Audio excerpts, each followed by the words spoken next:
Nous sommes dans un centre de santé et vous l'avez déjà deviné, ce numéro spécial est consacré donc au programme d'établissement sanitaire de premier contact.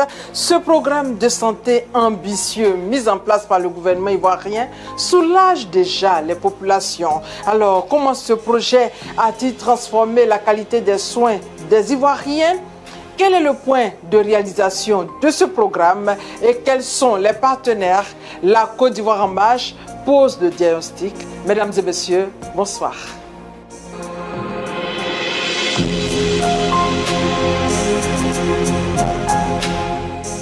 ESPC, entendez établissement sanitaire de premier contact.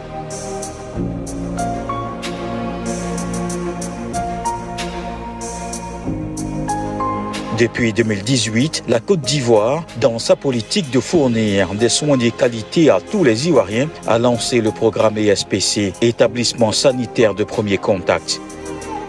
Plusieurs localités du pays en ont bénéficié et profitent au quotidien. Objectif, couvrir 249 nouveaux ESPC et 342 réhabilités à l'horizon 2025. C'est après un bon diagnostic que le programme établissement sanitaire de premier contact a bénéficié d'un traitement pour le bien-être des populations bénéficiaires. Monsieur le ministre, la Côte d'Ivoire en marche est dans vos locaux pour échanger avec vous sur le programme des établissements sanitaires de premier contact. Monsieur le ministre, pourquoi ce programme ambitieux du gouvernement? Merci, je voudrais profiter donc de votre micro pour faire un peu le point sur ce programme important initié par le gouvernement, avec à sa tête le président de la République, qu'on a appelé le programme hospitalier en 2018, qui vise à réhabiliter tout le réseau de soins de la Côte d'Ivoire. Vous savez, aujourd'hui, la Côte d'Ivoire compte plus de 3500 établissements sanitaires répartis à travers tout le pays. Et au sortir de la crise, ce réseau de soins était complètement dégradé et il fallait donc reprendre à nouveau donc, tout ce réseau par la réhabilitation, mais également étendre ce réseau pour que les populations qui étaient à plus de 5 km puissent être à proximité d'un centre de santé pour bénéficier des soins. Donc, grâce à ce programme hospitalier, c'est vrai que nous avons fait le maillage au niveau du pays en créant ce qu'on appelait les 10 pôles d'excellence en santé, notamment à Porogo, à Odiéné, à Bondoukou, à Bouaké, à Yamoussoukro, Daloa, Mans, à Bengouré et à Abidjan. L'objectif était donc de doter ces pôles-là des spécialités, des équipements de pointe pour que les gens ne se déplacent pas au-delà de 200 km pour bénéficier des soins, quelle que soit la spécialité. Donc, autour de ces pôles, nous comptons mettre toutes les spécialités, notamment la disponibilité du sang, les médicaments, mais également donc, des maladies comme les maladies de rein peuvent être traitées, la cardio, etc. Donc ce programme est en cours. Ces établissements de premier contact participent aux soins de santé primaire. C'est le premier centre de référence des populations lorsqu'elles donc, se déplacent pour aller à l'hôpital. Grâce à ce qui a été fait, nous sommes passés donc de 33% de la population qui était à moins de 5 km d'un centre de santé. Aujourd'hui, nous sommes à 80% en 2024. Et je crois que c'est ce programme important que nous voulons décrire aujourd'hui. Alors, ce programme vient compléter la mesure importante qui a été prise donc, de mettre en place la couverture maladie universelle qui va vraiment faciliter l'accès au niveau financier des populations aux soins de santé. Puisque vous savez que la couverture maladie universelle, grâce à cette assurance, l'État paye 70% des soins et la population paye 30%, donc avec des coûts réduits, ce qui permet donc à chacun, partout en Côte d'Ivoire, de bénéficier des soins. Donc ce programme a été conçu pour toute la Côte d'Ivoire, reparti en 2 grandes tranches confiées à des entreprises internationales, dont donc l'entreprise Mitrelli et Promed. Et ces entreprises emploient, compte tenu du contenu local que nous avons exigé, des entreprises locales avec du personnel compétent du secteur de la santé pour réaliser ce projet. La première phase de cette activité a permis donc de construire plus de 250 établissements de santé de premier contact et de réhabiliter environ 350 établissements de santé de premier contact. Ces centres construits ou réhabilités viennent compléter les activités traditionnelles du ministère, mais également des élus locaux, les conseils régionaux et les maires. Vous savez, c'est des établissements que nous construisons avec tout un système complet, comprenant l'eau potable, le logement, l'électricité et tout ce que cela comporte, notamment le matériel médical et l'ameublement des logements. Donc c'est un projet clairement à la limite que nous donnons Et nous n'avons pas voulu donc aller dans la dentelle, on a voulu vraiment travailler avec des professionnels accomplis. On le disait tantôt, Monsieur le ministre, ce plan de santé ambitieux mis en place par le gouvernement ivoirien porte déjà ses fruits. Beaucoup d'Ivoiriens en bénéficient. Et ceux qui n'ont pas pour le moment cette chance, quel message à leur endroit? La priorité a été donnée dans les zones reculées, surtout en milieu rural, parce que ça nous facilite donc, le déploiement de la couverture maladie universelle. Donc nous avons partout où il n'y avait pas de centre de santé construit de nouveaux centres. Et là où les centres étaient vraiment dégradés, la réhabilitation a permis de les mettre à niveau pour que ces établissements accueillent donc les différents services de santé, mais également mettre en place la couverture maladie universelle pour que nous puissions administrer des soins de qualité et des soins sûrs à nos populations. Quelles sont les perspectives du réseau ESPC pour les années à venir? Je dirais, quelles sont les perspectives tout court? Écoutez, les perspectives, nous allons renforcer les soins de santé primaires dans notre pays. Parce que, comme je l'ai dit, c'est vraiment les premiers soins. Lorsqu'on se sent mal, c'est les premiers contacts. Et ce réseau de soins de proximité doit être le plus large possible développé pour que partout en Côte d'Ivoire, lorsque vous êtes malade, vous puissiez, à moins de 5 km, avoir un centre de santé pour être pris en charge. Et ça va faciliter le déploiement de la couverture maladie universelle qui va venir abattre donc, la barrière financière aujourd'hui, qui est l'une des causes qui empêche que les populations se rendent à l'hôpital. Mais ce que nous avons fait a permis de prendre en compte une partie des besoins et la deuxième tranche devait permettre donc de consolider cela pour que les soins de santé primaires soient vraiment renforcés en Côte d'Ivoire, autour des pôles, pour que plus globalement la Côte d'Ivoire vraiment soit un hub sanitaire, je pourrais dire, au niveau de la sous-région. Peut-on parler de programme des établissements sanitaires de premier contact sans digitalisation? Écoutez, vous savez, dans un pays comme le nôtre, où le personnel soignant est quand même un défi, parce que, et d'ailleurs c'est le cas dans notre pays, mais même dans les pays développés, avoir du personnel de santé en quantité et en qualité partout en Côte d'Ivoire est un défi. Nous avons utilisé la digitalisation non seulement pour rapprocher les spécialistes des zones de soins éloignés. Aujourd'hui, on a établi, grâce à la digitalisation dans nos hôpitaux, une traçabilité des actes de soins. Donc tout ce qui était, ça permet donc de dégager un peu plus de temps pour les professionnels de santé, pour être plus libres, pour travailler, administrer des soins, mais ça assure aussi la traçabilité de ce qui est fait. C'est-à-dire que lorsqu'il y a un acte de soin qui a été posé, à tout moment on peut vérifier ce qui a été fait et permettre donc à la malade ou au malade donc de disposer donc des informations fiables lorsque, par exemple, il y a une réclamation. Mais également, ça a permis aussi d'assurer la traçabilité des ressources financières. Je peux vous dire que ça nous a permis d'accroître de l'ordre de 40% des ressources financières donc dans les centres de santé où nous avons mis la digitalisation parce que ça dématérialise complètement le recouvrement des coûts des actes. Mais ce que nous comptons faire à terme, c'est donc vraiment de construire un réseau de soins de proximité grâce à la digitalisation. C'est-à-dire que là où il y a les spécialistes, par exemple, on peut faire des radios avec les radios mobiles dans un village, mais l'interprétation peut se faire depuis Abidjan, grâce à un spécialiste qui est ici. Et ça permet donc à tout le monde de bénéficier des soins. On n'a pas besoin de déplacer des populations depuis le nord, depuis l'ouest ou l'est, pour venir à Abidjan pour bénéficier des soins de spécialité. D'accord, Monsieur le ministre, pour terminer, que peut-on retenir de ce programme? Aujourd'hui, on est à 80%. Il reste quand même 20% de la population, environ autour de 3 millions de personnes, 3 à 6 millions de personnes qui ne bénéficient pas encore donc de ces soins. Et ça, c'est important que nous puissions travailler. Et la deuxième phase du projet que nous voulons mettre en œuvre va permettre donc de toucher ces zones reculées qui ne bénéficient pas, même y compris par la digitalisation des soins de santé. Et c'est notre objectif. Merci, Monsieur le ministre, pour ce temps d'échange qui vient éclairer la lanterne des Ivoiriens et des autres communautés étrangères sur le programme des établissements sanitaires de premier contact. Nous irons sur le terrain pour faire le constat. Ce projet établissement sanitaire de premier contact est une réalité à Issangro. Village situé à 6 km dans le département d'Assini. Assini, connu sous le nom d'Assini Mafia, dans le sud-est du pays. Le village dispose désormais d'un centre de santé urbain bâti sur une superficie d'1 hectare. Équipé de matériel ultramoderne, ce centre fait office d'une maternité et d'un dispensaire. Sa mise en service sera la fin du calvaire pour ses riverains.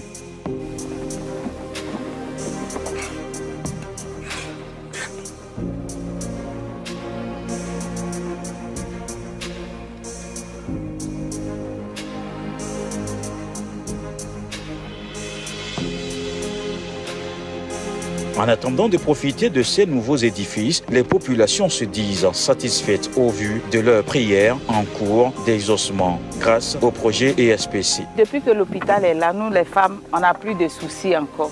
Parce qu'avant, pour une femme qui doit accoucher, elle doit aller à Etoué-Sika qui est à 3 km du village. Mais depuis que l'hôpital est venu, on ne connaît plus ça. Alors qu'avant, pour accoucher, nous sommes obligés de prendre des motos-taxis, des vélos, souvent même en pirogue même. Les enfants aussi naissent dans la pirogue. C'est pas bien, mais maintenant, depuis que l'hôpital est arrivé, les femmes, dès qu'elles ont mal au ventre, elles prennent la route de l'hôpital pour venir accoucher dans de bonnes conditions.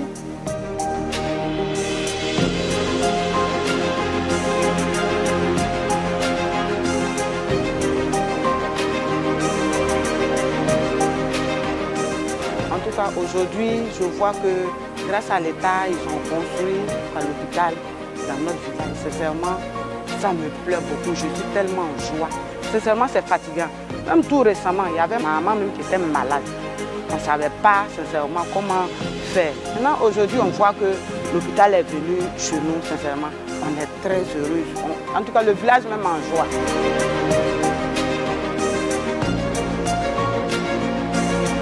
À Isankro, c'est près de 700 personnes qui vont visiter les locaux, en plus des villages environnants. Dans cette attente heureuse, adultes et jeunes sont prêts à craquer de joie. C'est le témoignage à Isankro. Un hôpital, que c'est même dans le village, c'est proche de nous-mêmes. Le temps là, vraiment, c'était difficile. Donc, nous sommes contents. Actuellement, on a eu un hôpital chez nous, à Isankro. Nous, les notabilités du village, pour la population, on est soulagés.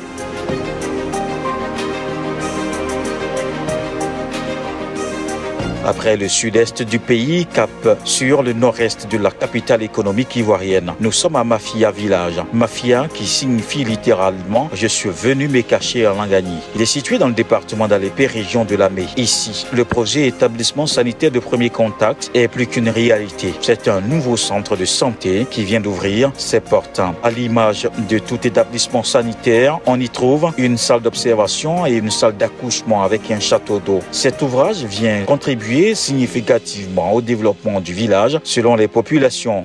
Ici, vous avez notre hall d'attente. C'est ici en même temps notre salle d'accueil. C'est ici qu'on reçoit nos malades et les aides-soignantes aussi font leur travail d'accueil pour recevoir les malades et autres. Donc c'est après ici maintenant qu'ils orientent les malades aussi au bureau de consultation que voici. Ici, on a la salle d'accouchement que voici. C'est ici qu'on va voir naître nos jolis bébés.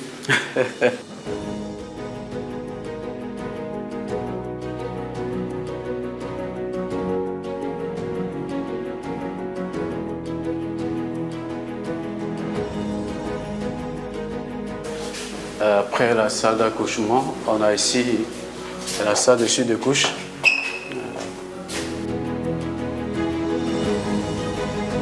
Voici ainsi présenté notre modeste établissement sanitaire de premier contact. Pourquoi premier contact? Parce que là, nous sommes en contact direct avec la population de Mafia. Il est 10h ce vendredi 16 août. Sylvia se rend pour la première fois au centre de santé de son village natal pour son rendez-vous médical. Mère de 3 enfants, elle attend le 4e. Dame Yapi voit sa prière exaucée, comme elle et bien d'autres nourrices qui ont rencontré des difficultés quant au déplacement d'au moins 6 à 8 km durant leur période d'accouchement. Hier soir, je n'ai pas dormi, l'enfant pleurait, elle chauffait, tout ça. Il lui a donné quand le corps chaud. Pour me rassurer, je suis venue à la consultation. Avant, je ne pouvais pas. Si l'enfant chauffe là, parce qu'il n'y a pas d'hôpital ici, pour partir même, il faut chercher transport. Grâce au projet de l'État, je dis merci, mon enfant chauffe, il court vite venir à la consultation ici, à Mafia ici. J'ai eu mes grands sœurs dans ce village qui étaient enceintes, qui sont allées dans d'autres villages à Zédi pour aller accoucher. Dieu merci pour moi quand j'étais enceinte. Dieu m'a fait la grâce. J'ai accouché dans l'hôpital ici. Quand mon enfant est malade, je viens dans l'hôpital pour la soigner. Vraiment, je remercie l'État. Comme Dama Kishi Sylvia, de nombreuses familles et foyers sont apaisés. Madame Amélie Yapi, dans cette nouvelle infrastructure, faisant partie du corps médical de ce centre, ne dira pas le contraire. Aide-soignante de profession sous la responsabilité de l'infirmier, elle assure le maintien de l'hygiène hospitalière suivant des instructions de sa hiérarchie. À 25 ans révolus, l'agent de santé profite au mieux de la mise en place de ce projet. Avant, je travaillais à Le Pougon, kilomètre 17, sur la route de Dabou. Et franchement dit, ça me fatiguait parce que souvent je peux dormir et je rentre à la maison le matin. Mais depuis qu'il y a l'hôpital dans mon village, je suis contente de travailler pour mon village parce que là, je suis tout près, je suis près de l'hôpital. Je peux aller à la maison, aller faire ce que je peux et puis revenir au travail. Il est 12 heures, c'est la pause pour Amélie Yapi. À 3 minutes, elle rallie son lieu de travail au domicile. Amélie joue son rôle de femme au foyer, chose que le couple apprécie.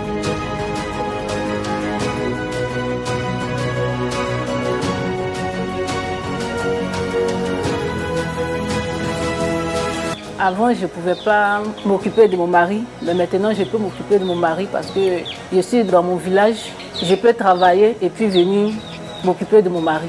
Alors qu'avant, je ne pouvais pas faire ça parce que je quittais ici pour aller au kilomètre 17 pour aller travailler. Mais maintenant que je suis dans mon village, qu'il y a un hôpital qui est là, en tout cas, je peux tout faire et je suis à l'aise. Vraiment, je veux vraiment dire merci. Merci véritablement à l'État de Côte d'Ivoire qui a vraiment pensé à nous.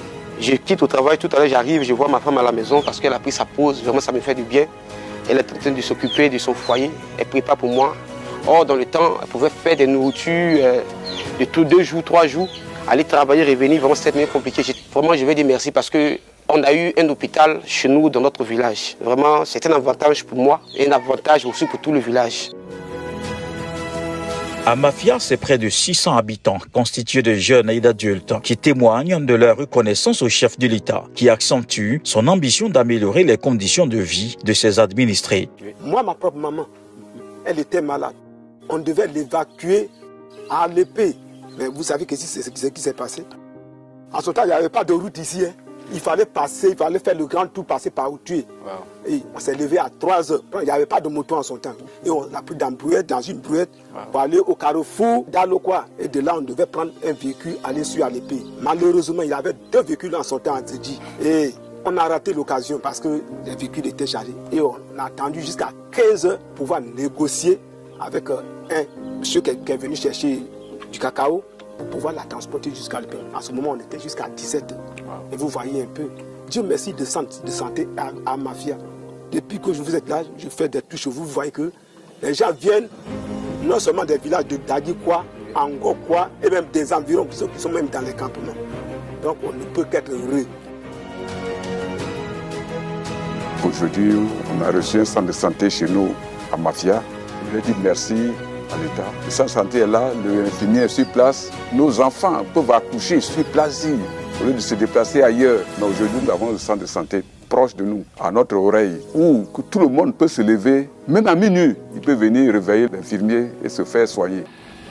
La proximité des établissements sanitaires permet aux agents de santé de s'assurer au quotidien de la santé des patients après leur visite hospitalière.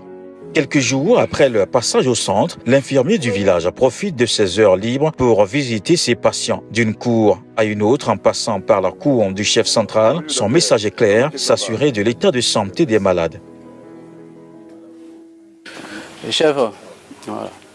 Je voulais savoir un peu si depuis la dernière fois, les médicaments que je vous ai recommandé de prendre, est-ce que vous avez bien suivi le traitement? Que depuis lors, est-ce que voilà, vous dormez bien, vous sentez encore en forme? J'ai pris les médicaments comme tu l'avais dit. Du coup, j'ai pas devenu là. Le mal a diminué et je dors assez bien. Notre rôle aussi est de pouvoir faire le suivi de nos patients un peu dans les domiciles. Voilà, donc ce matin, je suis passé voir mon patient et m'imprégner un peu de son état de santé par rapport aux traitements qui lui ont été prescrits. Donc ici, on voit qu'il est très important voilà, d'avoir un centre de santé, je veux dire, un établissement de santé de premier contact, pour pouvoir être toujours en contact avec la population. Ce matin, on allait à l'hôpital pour aller se consulter, mais l'infirmier lui-même s'est déplacé. J'espère que tu suis les consignes, hein. Tes médicaments de sang, tu bois tout ça là. Ok, c'est déjà bon. En tout cas, c'est bien. Donc on se voit après. Voilà. Un infirmier s'est déplacé lui-même venir à domicile, venir voir ses patients. Ça, c'est du jamais vu.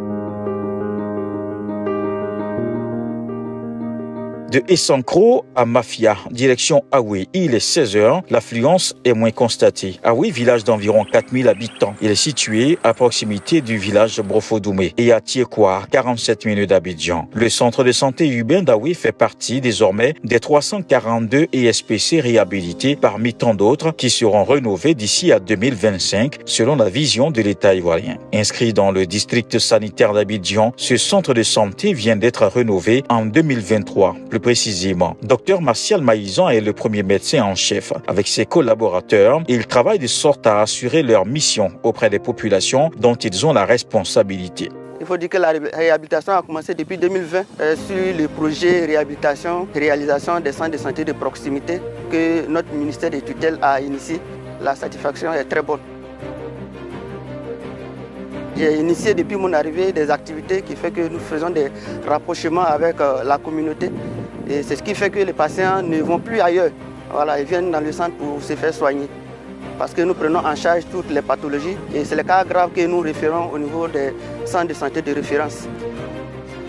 À l'intérieur de ce centre, on y trouve la maternité où Dame Amani Brou Cécile, la sage-femme et son équipe exercent. Elle abonde dans le même sens que le médecin en chef pour une meilleure prise en charge de leurs visiteurs, comme le veut l'objectif du projet ESPC, celui d'améliorer le niveau de l'accès à des infrastructures de santé et la prise en charge des malades. Par le passé, on devait plutôt aller soit à Abidjan ou bien en tout cas à Niamey, mais depuis que le centre existe, les parents n'ont plus besoin de se déplacer. Ils viennent directement au centre. Et ici, nous avons une bonne équipe qui les prend vraiment en charge. Ça évite aux parents de dépenser. Ça permet d'économiser assez d'argent puisqu'on a un médecin qui est là. Quand ça dépend de notre entendement, le médecin est là. On a des infirmiers qui sont là aussi, qui nous soutiennent dans ce que nous faisons à la maternité. Selon les agents de santé du centre de santé urbain d'Aoué, la meilleure prise en charge des patients nécessite la mise à disposition d'une ambulance pour faciliter le transfert des cas urgents qui nécessitent des interventions chirurgicales. Il faut le signaler, en Côte d'Ivoire, sur toute l'étendue du territoire, c'est un centre de santé situé à moins de 5 km pour 72% de la population et un plateau technique sanitaire de haute technologie. Le vaste programme hospitalier, financé à plus de 1200 milliards de francs CFA, initié par le gouvernement depuis 2019, a permis la construction et la réhabilitation de 348 établissements sanitaires de premier contact, 21 hôpitaux généraux et 8 CHR, le CHU d'Angré, ainsi que la construction, l'équipement et la mise en service de 16 maternités de proximité. Avec l'ouverture de ces établissements, dont les plus importants consacrés aux soins de santé primaires et le récent déploiement du personnel, permettent aujourd'hui à 8 Ivoiriens sur 10 de vivre à moins de 5 km d'un centre de santé. L'accélération de la généralisation de la couverture maladie universelle avec l'extension des centres conventionnés à 1810 établissements et la prise en charge de 82% des prestations délivrées aux assurés à jour de leur cotisation CMU a permis une meilleure prise en charge de la population avec des soins de qualité à moindre coût. Le personnel soignant est passé de 5158 médecins pour une population de 29 389 150 habitants, soit un ratio de 1 médecin pour 5697 habitants. Au niveau du personnel paramédical, la Côte d'Ivoire dispose pour 29 389 150 habitants de 16 065 infirmiers, soit un infirmier pour 1851 habitants en 2023 et une sage-femme pour 832 femmes en âge de procréer. Le système de santé ivoirien est donc en marche au grand bonheur des populations. Le programme ESPC entendait donc établissement sanitaire de premier contact également. C'est votre magazine La Côte d'Ivoire en marche réalisé par Cissé Images. Merci de votre fidélité, merci de nous faire confiance et à très bientôt.